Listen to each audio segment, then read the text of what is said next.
So welcome everyone to this revision session of essay 320 that is materiality in planning and performing an audit। सारे बच्चे सबसे पहले बताओ sir इसका नाम 320 क्यों है? मैंने कहा 320 नहीं है 32 है। 32 का क्या मतलब होता है? हम अपनी 32 से फूड के मटेरियल को चबाते हैं, तो कहीं ना कहीं उससे याद रहेगा essay 320 materiality in planning and performing an audit. Planning का क्या मतलब है? जब आप ऑडिट प्लान कर रहे हो तो आपके पास मटेरियलिटी रेडी होनी चाहिए कि कौन से एरियाज मटेरियल है, किन पे हमको फोकस करके चलना है। प्लस परफॉर्मिंग एन ऑडिट का क्या मतलब है? जब हम अपने ऑडिट प्रोसीजर्स करेंगे, जब हम अपनी सैंपलिंग वगैरह करेंगे तो हमें मटेरियलिटी की जरूरत पड़ेगी। क्या ये बात क्लियर है? हाँ सर। अब सर एक बात बताओ, आपने जब आज का चैप्टर स्टार्ट किया तो आपने सबसे पहले बोला कि हम मटेरियलिटी पढ़ क्यों रहे हैं? ऐसे 200 की वजह से। ऐसे 200 ने कहा था एज अ ऑडिटर मुझे रीजनेबल एश्योरेंस लेनी है that financial statements are free from material misstatement.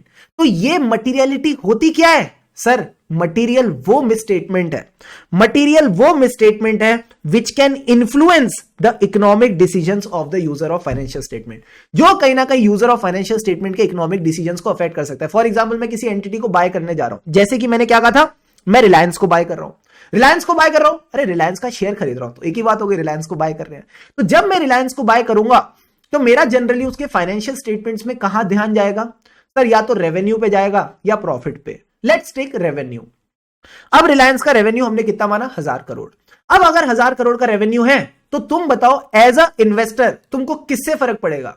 Sir देखो 5% ऊपर नीचे होगा रेवेन्यू तो मुझे फर्क नहीं पड़ेगा, बट अगर ये डिफरेंस 5% से ज्यादा हुआ ना, बहुत फर्क पड़ेगा। मेरा हो सकता है economic decision to invest in Reliance बदल जाए। तो तुमने कहा इसकी मटेरियलिटी हो गई 50 करोड़, यानी अगर 50 करोड़ से ऊपर की गलती है तो वो मटेरियल मिसस्टेटमेंट है, क्योंकि मुझे वो अफेक्ट करेगी एज ऑडिटर। क्या ये बात सीखी थी? हाँ सर। अब एक बात बताओ, क्या हम मटेरियलिटी निकाल क्यों रहे थे? To plan and perform the audit, यानी हम अपने ऑडिट प्रोसीजर्स करें, टेस्टिंग करें। तो सबने बोला सर मटेरियलिटी के ऊपर जो जो होगा उसको चेक करेंगे, मटेरियलिटी के जो जो नीचे होगा उसको चेक नहीं करेंगे। बट इसमें आ गया था सर क्या? धर्म संकट। इसमें आ गई थी दिक्कत। मैंने कहा दिक्कत क्या थी सर? कुछ ऐसी बदमाश गलतियां हो सकती हैं जो कि खुद अकेले अकेले तो मटेरियल नहीं है, बट जब साथ आ जाती हैं तो वो मटेरियलिटी के ऊपर चली जाती हैं।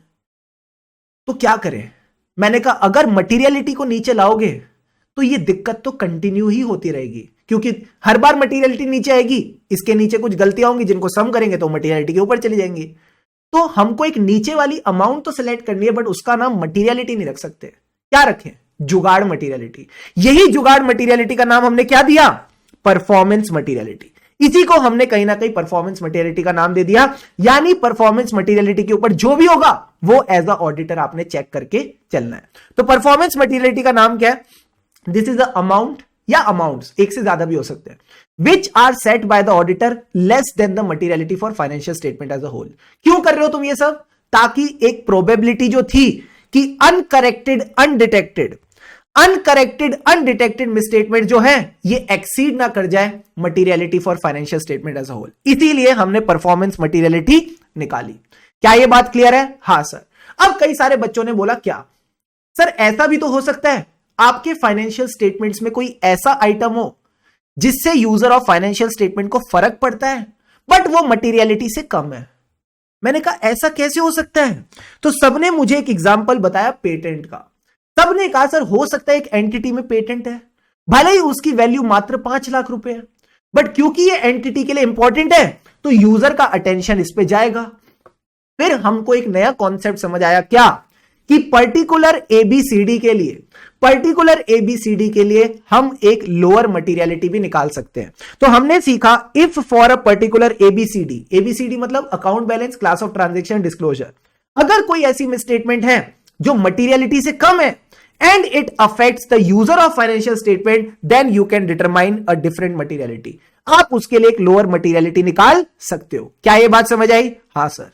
जब मैंने बोला इसके लिए मटेरियलिटी डिफरेंट निकलेगी तो क्या इसके लिए परफॉर्मेंस मटेरियलिटी भी डिफरेंट निकलेगी? बिल्कुल सही बोल रहे हो। अगर मटेरियलिटी डिफरेंट निकलेगी तो परफॉर्मेंस मटेरियलिटी भी डिफरेंट निकलेगी। क्या यहां तक सारी बातें क्लियर थी? हाँ सर। फिर मैंने आपको एक बढ़िया वाला कॉन्सेप्ट पढ़ाया सर, क्या? एफआरएफ। जो हमारे एफआरएफ होते हैं, कौन है एफआरएफ? Financial reporting framework. इनमें आपको कई बार डिस्कशन अबाउट द मटेरियलिटी मिलेगी। सर ये डिस्कशन अबाउट द मटेरियलिटी क्या बात करती है? What, how, how. व्हाट का क्या मतलब है? मटीरियल मिसस्टेटमेंट वो है which can influence the economic decision of the user of financial statement. तो ये व्हाट तो आ गया समझ। हाउ का क्या मतलब था? It is based on the management judgement, judgement about two things. Sir दो चीजें क्या थी? Affection and needs. Come on, affection and needs, दो बार और बोल दो, अफेक्शन एंड नीड्स। यानी एक यूजर की जो डिसीजन है, क्या ये सिर्फ साइज पे डिपेंड करता है स्टेटमेंट की, या नेचर पे भी? सर दोनों पे। ये कहता है हमारा जो डिसीजन है it is affected by the nature, size और बोथ। सर नेचर वाला एग्जांपल देके बताओ। सपोज अगर कोई 1 लाख रुपए का फ्रॉड हुआ, तो भले ये मटीरियलिटी जो थी 50 करोड़, उससे बहुत कम है, बट क्या 1 लाख रुपए के फ्रॉड को भी डिस्क्लोज करना चाहिए? हाँ सर करना चाहिए। तो ये कहता है materiality is affected by both nature, size और बोथ।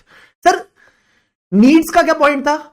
आप किसकी इंफॉर्मेशन नीड्स के हिसाब से मटीरियलिटी निकालते हो? चिंटू की, पिंटू की, या सबकी? सर सबकी। जो कॉमन फाइनेंशियल इंफॉर्मेशन नीड्स है, जो कॉमन फाइनेंशियल इंफॉर्मेशन नीड्स है, उसके हिसाब से ही मटीरियलिटी निकाली जाती है। तो बस आपने यही 3 बातें ध्यान रखनी थी। What, how, how. व्हाट का मतलब मटीरियल मिसस्टेटमेंट की डेफिनेशन, ठीक है सर। हाउ का क्या मतलब था? Judgement about the affection, judgement about the common financial information needs. क्या ये पॉइंट क्लियर है? हाँ सर, 3 नंबर जेब में, बहुत बढ़िया। अब इसके बाद मैंने आपको क्या बोला था सर, क्या जब भी मटीरियलिटी निकालनी है एज अ ऑडिटर आप क्या क्या चीजें अज्यूम करके चलोगे? सबसे पहली चीज, जो हमारा यूजर ऑफ फाइनेंशियल स्टेटमेंट है इसको नॉलेज है। ये एवं ही नहीं है, इसको नॉलेज है।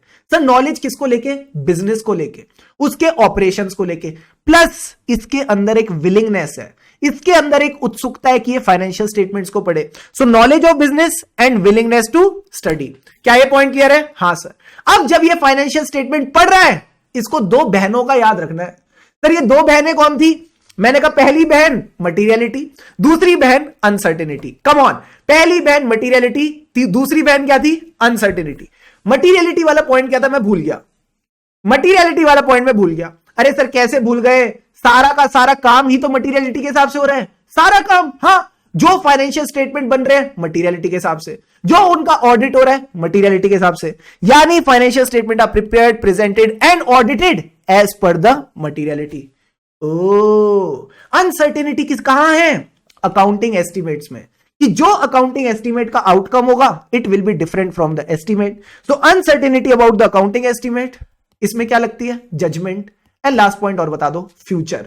हम फ्यूचर को लेके भी अनसर्टेन है, क्या पता कल क्या हो, कल हो ना हो। सर डराओ मत, ठीक है, इधर फोकस करो। So accounting estimates, judgements and the future, इन 3 चीजों को लेके अनसर्टेनिटी ध्यान में रखेंगे। एंड लास्ट पॉइंट क्या था? इन सब चीजों को ध्यान में रख के ये जो बंदा है ये गलत डिसीजन लेगा नहीं सर, रीजनेबल इकोनॉमिक डिसीजन लेगा। So this is your last assumption that the user of financial statement will take reasonable economic decision. क्या ये सारे पॉइंट्स क्लियर हैं? हाँ सर। तो यही 4 बातें आपको ध्यान रखनी थी। फिर हमने एक टॉपिक डिस्कस किया था सर, क्या ये सारी बातें हो गई? हाँ सर ये बातें हो गई। फिर मैंने आपको ये पॉइंट बोला था, इसको एमसीक्यू पॉइंट ऑफ व्यू से ध्यान रखना। कोई भी ऐसा आइटम है इनकम का या एक्सपेंस का which is greater than bracket open, bracket open में क्या लिखेंगे? 1% ऑफ द रेवेन्यू और ₹1 lakh whichever is higher. ये जो अमाउंट निकलेगी इससे ऊपर अगर कोई आइटम है तो उसको अलग से दिखाना। इसी तरह अगर कोई शेयर होल्डर है जिसके पास greater than, come on, greater than equal to नहीं बोला, greater than 5% of the total shares है, उसके नंबर ऑफ शेयर्स अलग से दिखाओ। ये एमसीक्यू में आईसीआई पक्का पक्का पूछता है। फिर इसके अलावा क्या था पॉइंट?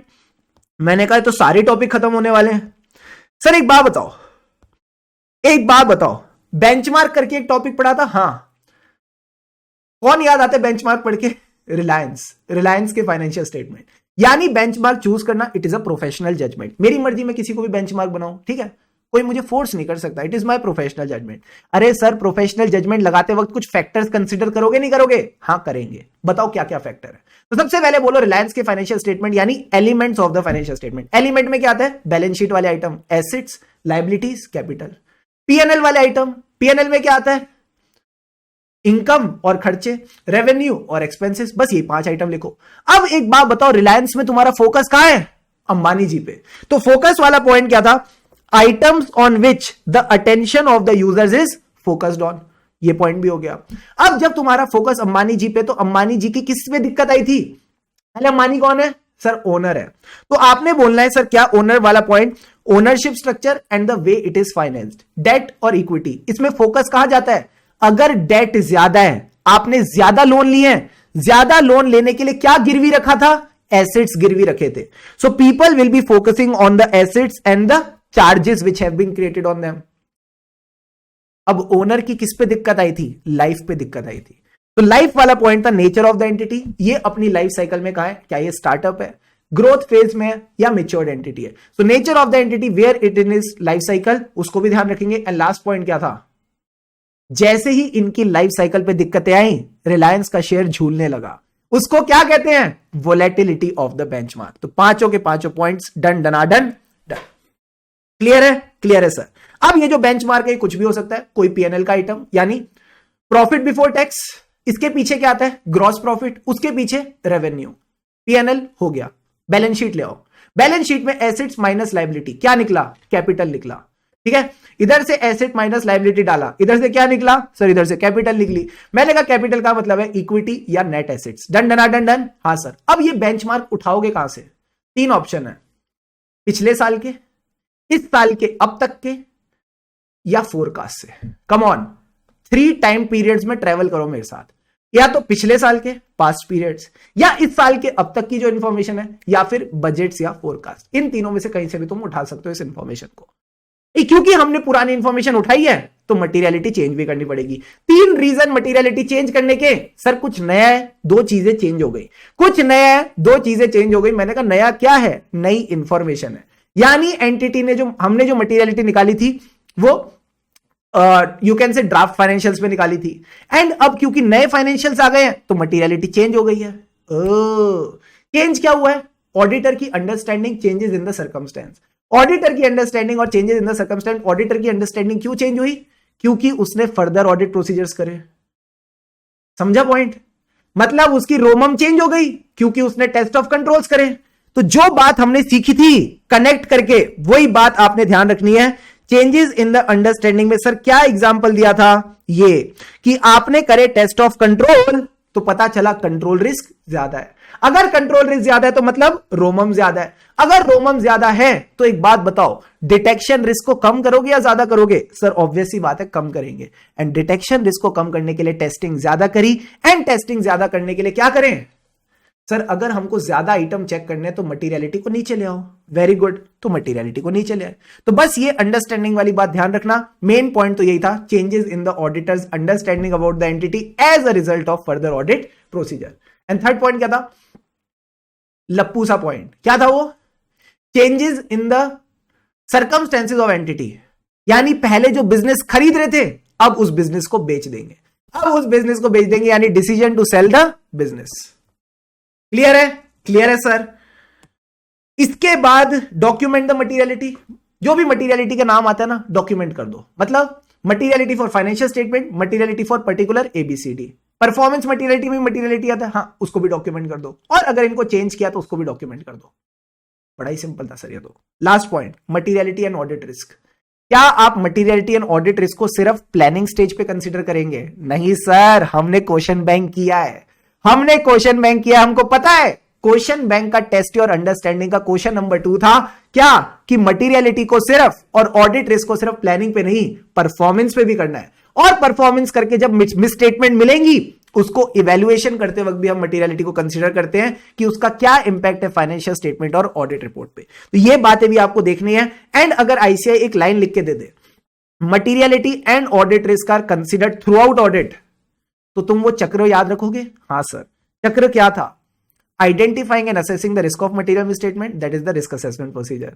फिर इसके बाद क्या करते हैं? Further audit procedure. फिर टेस्टिंग करके जो गलती मिलेंगी उसको इवेल्युएट करेंगे, वही सेम लाइन कि इसका क्या इंपैक्ट है फाइनेंशियल स्टेटमेंट पे, क्या इंपैक्ट है ऑडिट रिपोर्ट पे। 14 मिनट्स एंड 33 सेकेंड्स ओनली। और मुझे ऐसा नहीं लगता या मुझे ऐसा प्रतीत नहीं होता कि कोई भी ऐसा कॉन्सेप्ट है जो हमने मिस किया। All the credit goes to you. जिस तरीके से आपने सारे आंसर दिए, पता है पूरी रिवीजन में सारे बच्चे डाल रहे थे, ऑसम। Awesome awesome awesome. मेरे हिसाब से बस एक पॉइंट रह गया था, उसको भी हमने टेक्निक से याद कर रखा था। क्या? कुछ ऐसे फैक्टर्स है जो बताते हैं कई बार आपको फाइनेंशियल स्टेटमेंट के कंपैरिजन में लोअर अमाउंट ऑफ मटेरियलिटी देखनी होती है। तो उसका पॉइंट क्या था? New industrial law. New industrial law का क्या मतलब था? कोई नया बिजनेस लिया जिसपे लोगों का अटेंशन है, उसको दिखाओ। इंडस्ट्री का क्या मतलब था? अगर इंडस्ट्री के कोई डिस्क्लोजर है तो वो दिखाओ। जैसे फार्मास्यूटिकल इंडस्ट्री में R&D कॉस्ट। एंड लॉ का मतलब क्या था? Law law law law regulation, FRF कहते हैं दिखाओ तो दिखाओ। इस पे भी क्वेश्चन था टेस्ट और अंडरस्टैंडिंग का, क्वेश्चन नंबर 1। बहुत बढ़िया सर, बहुत बढ़िया। एंड आखिरी में आज का सुविचार। सर आज का सुविचार क्या है? जो आपकी आदतें हैं ये समय के साथ बनती है, चाहे अच्छी हो या बुरी। तो हम क्या करेंगे? अच्छी आदतें बनाएंगे। Got it? Got it sir. So that's all for today, that's all for right now. इसी तरह खुशी खुशी मन लगा के पढ़ते रहे, खुशी से बढ़ेंगे तभी आगे बढ़ेंगे। Have an awesome day ahead. हमें राही ऑडिट के फिर मिलेंगे चलते चलते।